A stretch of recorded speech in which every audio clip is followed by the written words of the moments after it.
بسم اللہ الرحمن الرحیم۔ السلام علیکم سامعین کرام، آج کا بیان آخرت کے فکر مندوں کے دقت انگیز واقعات کے بارے میں ہے۔ سامعین کرام، امام ابو حنیفہ رحمۃ اللہ علیہ ایک مرتبہ حسب معمول اپنی دکان پر تشریف لے گئے۔ نوکر نے ریشمی تھان نکال کر رکھے اور زبان سے یہ دعائیہ فقرہ کہا کہ خدا ہم کو جنت عطا فرمائے۔ نوکر سے یہ فقرہ سنتے ہی آپ پر رقت طاری ہو گئی اور اس قدر روئے کہ آپ کے شانے آنسوؤں سے تر ہو گئے۔ جب کچھ دل ٹھہرا تو نوکر سے کہا کہ دکان بند کر دو۔ پھر آپ رومال اپنے چہرے پہ ڈال کر کسی طرف نکل گئے اور پھر اس کے بعد جب دکان پر واپس آئے تو اسی نوکر سے فرمایا کہ بھائی، ہم اس قابل کہاں رہے کہ جنت کی آرزو کریں، بلکہ ہمیں تو یہی بہت ہے کہ عذاب الہی میں گرفتار ہوں۔ کہتے ہیں کہ امام اعظم کسی سے گفتگو کر رہے تھے کہ اچانک اس شخص نے امام صاحب سے کہا کہ اتق اللہ، خدا سے ڈرو۔ اس لفظ کا اس کے منہ سے نکلنا تھا کہ امام صاحب کا چہرہ زرد پڑ گیا، سر جھکا لیا اور کہتے جاتے تھے کہ بھائی، اللہ آپ کو جزائے خیر دے۔ علم جس پر جس وقت کسی کو ناز ہونے لگے اسی وقت وہ اس کا محتاج ہوتا ہے کہ کوئی اس کو اللہ کا یاد دلا دے۔ یزید بن کمید کا بیان ہے کہ امام اعظم ابو حنیفہ رحمۃ اللہ علیہ پر فکر آخرت اور خوف خدا ہر وقت طاری رہتا تھا۔ ایک مرتبہ علی بن حسین اور مؤذن نے ہمیں عشاء کی نماز پڑھائی اور اس میں سورہ اذا زلزلت کی تلاوت کی۔ ہمارے ساتھ امام اعظم بھی اس کے پیچھے نماز پڑھنے والوں میں سے تھے۔ جب نماز پوری ہوئی اور لوگ چلے گئے تو امام اعظم کو میں نے دیکھا کہ اپنی جگہ بیٹھے ہوئے ہیں، گویا فکر آخرت میں مراقب ہیں۔ میں نے تھوڑی دیر انتظار کیا مگر ابو حنیفہ کے ہما پہلو استغراق کی وجہ سے میں نے سوچا کہ وہ میری طرف متوجہ نہیں ہو سکیں گے، لہٰذا میں چل دیا مگر چراغ چھوڑ دیا جس میں تیل بھی ناکافی اور قلیل تھا۔ جب صبح ہوئی تو میں حسب معمول مسجد میں حاضر ہوا، دیکھا کہ امام صاحب اللہ کی بارگاہ میں کھڑے ہیں اور اپنی داڑھی کو ہاتھ میں پکڑے ہوئے دعائے ابتدال اور تذرہ میں بڑی عاجزی کے ساتھ مصروف مناجات ہیں۔ اے بار الہی، جو کوئی ذرہ بھی نیکی کرے گا آپ کی پوری جزا مزاحمت فرما دیں گے، اور جس کو کسی نے بھی ذرہ بھر بھی بدی کی ہوگی آپ اس کی سزا دیں گے۔ اپنے بندہ ضعیف نعمان کو جہنم کی آگ سے بچائیے اور چھوٹی بڑی ہر برائی سے نجات دلائیے اور اپنی وسعت و رحمت میں پناہ عطا فرمائیے۔ علی بن حسین نے کہا کہ میں امام ابو حنیفہ کے قریب ہوا، دیکھا کہ چراغ جل رہا ہے اور امام صاحب بارگاہ سمیت میں کھڑے مصروف مناجات ہیں۔ مجھے دیکھ کر فرمایا تم شاید اپنا چراغ اٹھانے آئے ہو۔ میں نے عرض کیا کہ حضرت شب گزر چکی ہے اور حسب معمول صبح کی اذان بھی دے چکا ہوں۔ ابو حنیفہ سمجھ گئے کہ اس نے میری ساری حالت کا مشاہدہ کر لیا ہے۔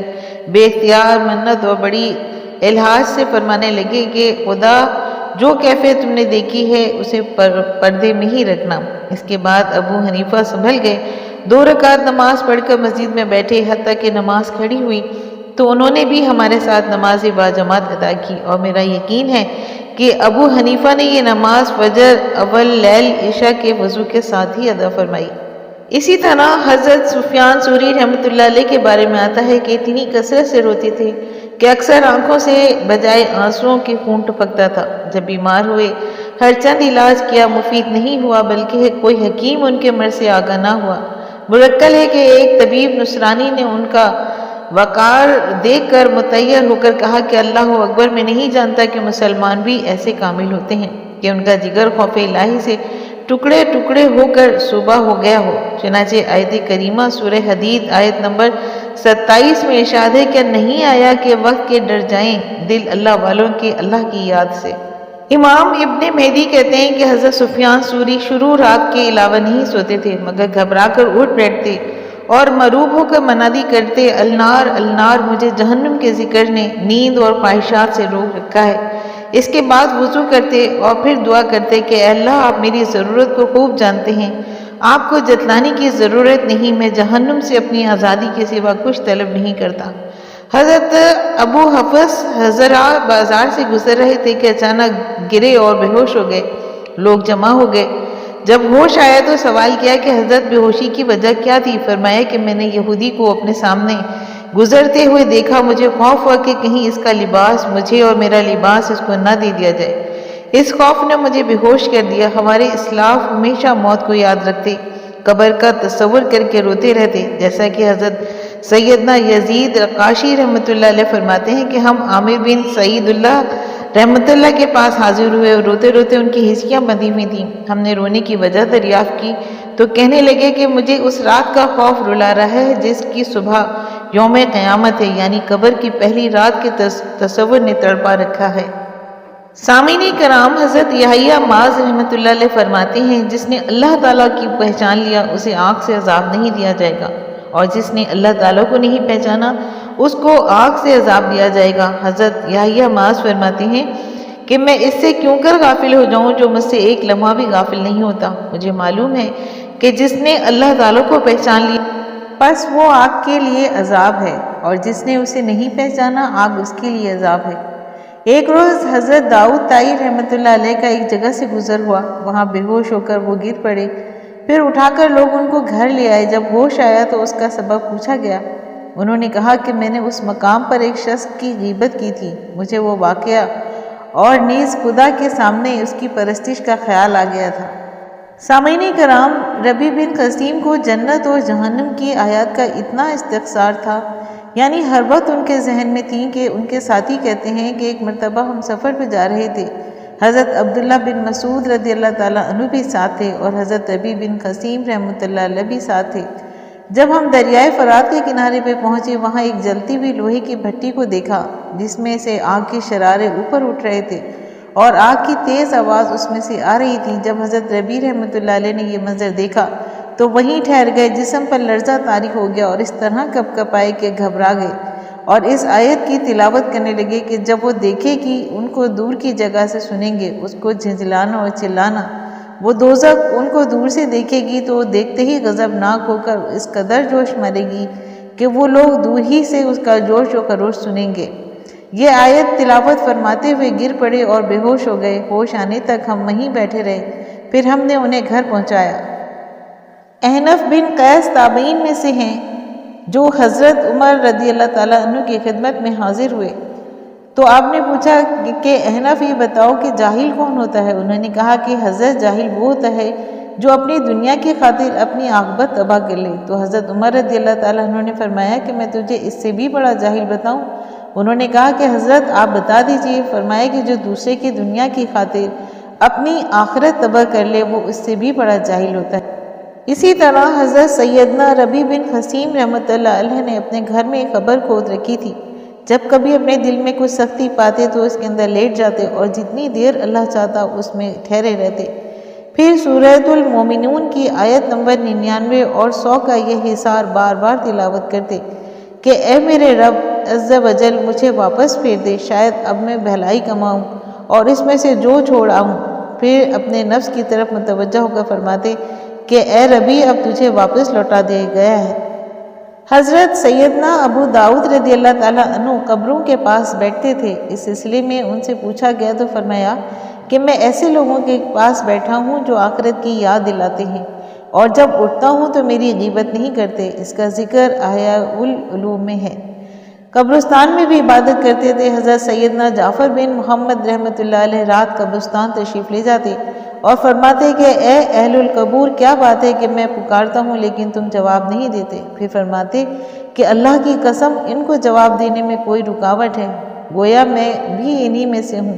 پھر طلوع فجر تک نوافل پڑھتے رہتے تھے۔ حضرت سیدنا فتح موصلی جو کہ بہت متقی و پرہیزگار تھے، ان کا معمول تھا کہ روزانہ رات کو ایک فلس یعنی پرانے زمانے کا سکہ راہ خدا میں خرچ کیا کرتے تھے۔ ایک دن آپ اپنے مصلے پر بیٹھے خوف خدا کے سبب آنسو بہہ رہے تھے کہ آپ کا ایک عزیز شاگرد حاضر خدمت ہوا۔ اس نے دیکھا کہ آپ نے اپنا چہرہ ہاتھوں میں چھپا رکھا ہے اور آپ کی انگلیاں سرخ آنسوؤں سے تر ہیں۔ اس نے آپ کو رب تعالیٰ کا واسطہ دے کے پوچھا کہ آپ کب سے خون کے آنسو رو رہے ہیں؟ آپ نے ارشاد فرمایا کہ اگر تو نے خدا کا واسطہ نہ دیا ہوتا تو میں کبھی نہ بتاتا۔ پھر فرمایا سنو، میں 60 سال سے خون کے آنسو رو رہا ہوں۔ میرے بچپن ہی میں آنکھوں سے آنسوؤں کے ساتھ ساتھ خون بھی نکل آتا تھا۔ پھر جب آپ کا وصال ہو گیا تو کسی نے آپ کو خواب میں دیکھا اور پوچھا کہ ما فعل اللہ بکا، یعنی اللہ تعالیٰ نے آپ کے ساتھ کیا سلوک فرمایا؟ آپ نے فرما دیا کہ میرے رب نے مجھ سے اپنی شان کے لائق سلوک فرمایا۔ اس نے مجھے عرش کے سائے میں کھڑا کر کے پوچھا کہ اے میرے بندے، تو اس قدر کیوں رویا کرتا تھا؟ تو میں نے عرض کیا کہ اے اللہ، محض تیرے خوف اور اپنی خطاؤں پر ندامت کے سبب اللہ تعالیٰ نے ارشاد فرمایا کہ 40 سال سے روزانہ تیرا نامہ اعمال میرے سامنے پیش ہوتا ہے، لیکن اس میں کوئی گناہ نہیں ہوتا۔ ایک مرتبہ کسی شخص نے امام شافعی رحمۃ اللہ علیہ کے سامنے یہ آیت تلاوت کی، ھذا یوم لا ینطقون ولا یوزون لہم فیعتذرون، یہ دن ہے کہ وہ بول نہ سکیں گے اور نہ انہیں اجازت ملے کہ عذر کریں۔ اس آیت کو سنتے ہی امام شافعی کے چہرے کا رنگ متغیر ہو گیا اور جسم پر لرزہ طاری ہو گیا۔ خوف خدا کی شدت سے آپ کے ہوش و حواس جاتے رہے اور وہیں سجدے میں گئے اور پھر جب ہوش آیا تو کہنے لگے کہ اے اللہ، میں کذابوں کے مقام اور جاہلوں کے اعراض سے تیری پناہ مانگتا ہوں۔ مجھے اپنی رحمت عطا فرما دے، میرے عیوب پر پردہ ڈال دے، مجھے اپنے کرم کے صدقے معاف فرما دے، مجھے غیر کے حوالے نہ فرما، مجھے اپنی رحمت سے مایوس نہیں کرنا۔ حضرت زارا بن ابی اوفی نہایت عابد و زاہد اور خوف الہی میں ڈوبے و عالم بعمل تھے۔ تلاوت قرآن کے وقت وعید و عذاب کی آیات پڑھ کر لرزہ براندام، بلکہ کبھی کبھی خوف خدا سے بے ہوش ہو جاتے تھے۔ ایک دن فجر کی نماز میں جیسے ہی آپ نے یہ آیت تلاوت کی، فَإِذَا نُقِرَ فِي النَّاقُورِ فَذَلِكَ يَوْمَئِذٍ يَوْمٌ عَسِيرٌ، پھر جب سور پھونکا جائے گا تو وہ دن کڑا یعنی سخت دن ہے۔ تو نماز کی حالت میں ہی آپ پر خوف الہی کا اس قدر غلبہ ہوا کہ لرزتے کانپتے ہوئے زمین پر گر پڑے اور آپ کی روح پرواز کر گئی۔ سامعین کرام، امید کرتی ہوں کہ آپ کو آخرت کے فکر مندوں کی رقت انگیز واقعہ سن کر آپ کی علمی معلومات میں یقیناً اضافہ ہوا ہوگا۔ اگر آپ کو میرا آج کا بیان پسند آیا ہے تو آپ اپنے چینل فضائل اسلام کو لائک اور سبسکرائب کیجیے اور ساتھ لگے بیل آئیکن کو پریس کیجیے تاکہ آنے والی نئی ویڈیوز کا نوٹیفیکیشن آپ کو سب سے پہلے ملے۔ شکریہ۔